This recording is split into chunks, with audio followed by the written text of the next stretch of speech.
Dan jangan hujat Nabi, oh anak kecil 10 tahun nikah dengan kakek-kakek 50 tahun. Ya mana ada orang tua begitu, Anda yang kurang baca. Jangan sampai kekurang pengetahuan Anda jadi menuduh Nabi, itu nggak boleh. Nggak boleh, melukai. Nggak bisa. Saya tanya begini deh, di zaman-zaman dulu ya. Raden Ajeng Kartini, era Kartini, berapa usianya saat dipinggit? Masih belia kan? Dipinggit kemudian baru lantas dinikahi dalam usia baliknya. Apa Anda menertawakannya? Coba saya tantang sekarang, siapa yang berani melecehkan Kartini, pahlawan nasional? Ayo bicara sekarang. Awas, Anda jangan tertipu dengan orientalis. Sekarang banyak disebarkan tuh, termasuk teman-teman kita non-muslim. Nah, itu isu palsu tuh. Anda kalau ada pernyataan begini, umat Islam tuh tidak memuliakan perempuan, enak aja menikah dengan berapa, ya dan sebagainya, poligami. Demi Allah saya katakan, itu racun yang ditanamkan. Anda salah baca. Jadi kalau membaca itu jelas riwayatnya. Dari dulu banyak orang merendahkan perempuan. Bahkan seenaknya aja. Ya dulu di Cina ada raja yang kaisar itu selirnya aja 1000 tuh. Aduh, luar biasa. Setahun cuma mengunjungi berapa? 365 istrinya. Ya, itu 3 tahun sekali baru kekunjungin istrinya. Ya, sebelumnya lagi kan ada lagi lebih banyak lagi. Zaman jahiliyah di Eropa itu banyak juga seperti itu. Ya, selirnya banyak, gundiknya banyak, nggak ada dianggap. Bahkan ada yang perempuan diperjualbelikan seenaknya. Suami bisa tukeran, termasuk di jahiliyah. Datang Islam, diluruskan itu semua. Diarahkan dengan baik. Jangan perlakukan perempuan seperti itu, kata Al-Quran. Turun Quran surah ketiga 36. Perempuan punya keistimewaan, diberikan hak di situ, diberikan bagian warisnya. Dulu nggak ada warisan, diberikan waris untuk mengangkat derajat perempuan, termasuk dibatasi. Kata Allah, jangan begitu, kamu seenaknya kumpulkan perempuan ratusan ribuan. Tidak. Kalau kamu memang sanggup untuk bisa menikah lebih daripada satu perempuan, ini alasannya. Kalau bisa jangan lebih dari 4. Ada satu pengen nambah 2, pengen nambah 3, 4 cukup. Di luar batas kesanggupan itu tidak. Cuma Nabi Muhammad yang saya berikan kemudian petunjuk untuk menikah dengan 9 perempuan. Di Al-Bukhari nomor hadis 5068. Ya, dari Anas bin Malik. 9 pun itu dengan hikmah, bukan untuk dunia. Karena semuanya rata. Kenapa dinikahkan dengan Aisyah radhiyallahu taala anha? Allah yang pilihkan. Kenapa? Untuk mewarisi keilmuan Nabi.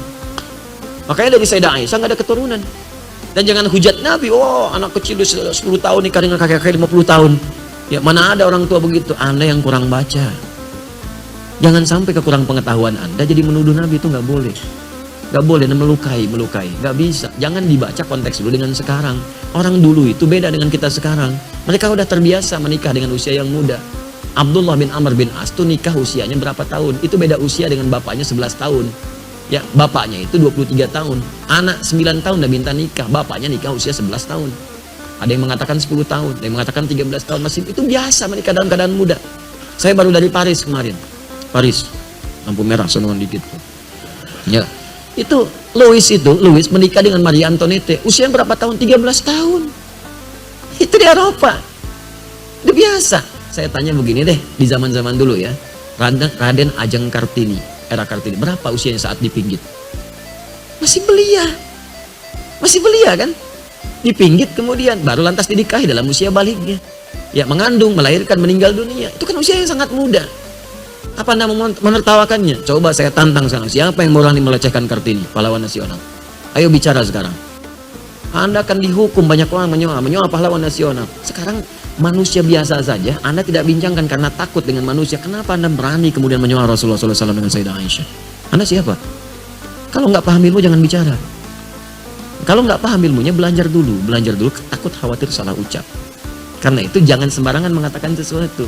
Di konteks dulu, dibaca dulu, dilihat dulu apa hikmahnya. Ternyata dipilih yang paling belia ini, kemudian setelah balik baru diajak berumah tangga, hidup berumah tangga itu untuk belajar kehidupan fikih di rumah tangga. Bagaimana mandinya Nabi di rumah tangga, bagaimana bangun tidurnya, bagaimana saat Nabi kemudian menyantap makanan. Kan hadisnya banyak dari Sayyidah Aisyah. Ternyata Aisyah anak yang cerdas, setelah dewasa disampaikan semua itu, jadilah guru. Jadi guru Sayyidah Aisyah meriwayatkan hadis-hadis Nabi yang jarang didapatkan yang di luar rumah. Sebab gak semua orang bisa masuk rumah. Kalau yang lainnya banyak. Sayyidah Khadijah ada wafat duluan sebelumnya.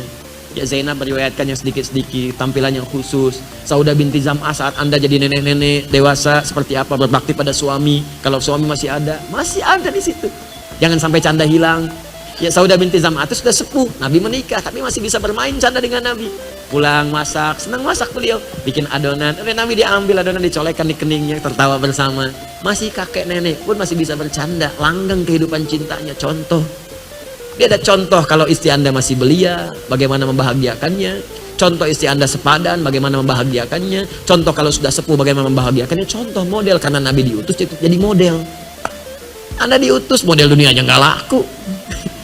Nggak, makanya nggak ada utusan. Kita itu diciptakan untuk mengikuti model, dipraktekkan dalam hidup. Begitu cara bacanya. Jadi kalau bacanya begitu enak kita. Saya mohon maaf ya kalau terkait Allah, Nabi, mungkin tegas saya itu. Tapi tegas itu karena sayang, bukan benci. Takut Anda punya masalah. Sedangkan Anda itu kawan saya, sahabat saya doakan.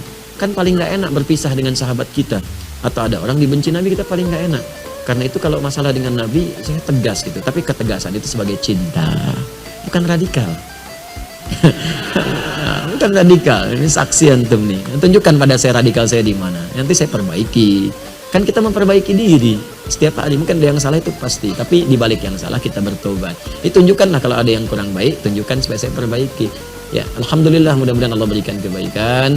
Ya, alhamdulillah. Kita nggak perlu banyak-banyak lah. Hal-hal yang kita bahas sedikit tapi bisa bermanfaat insya Allah. Ya, jadi beberapa waktu ini saya mohon doa juga. Ya, saya sedang menata diri untuk belajar lagi, kemudian mengkaji lagi, praktekkan lagi. Jadi silakan, saya senang hati. Kalau ada yang kurang, sampaikan, saya koreksi.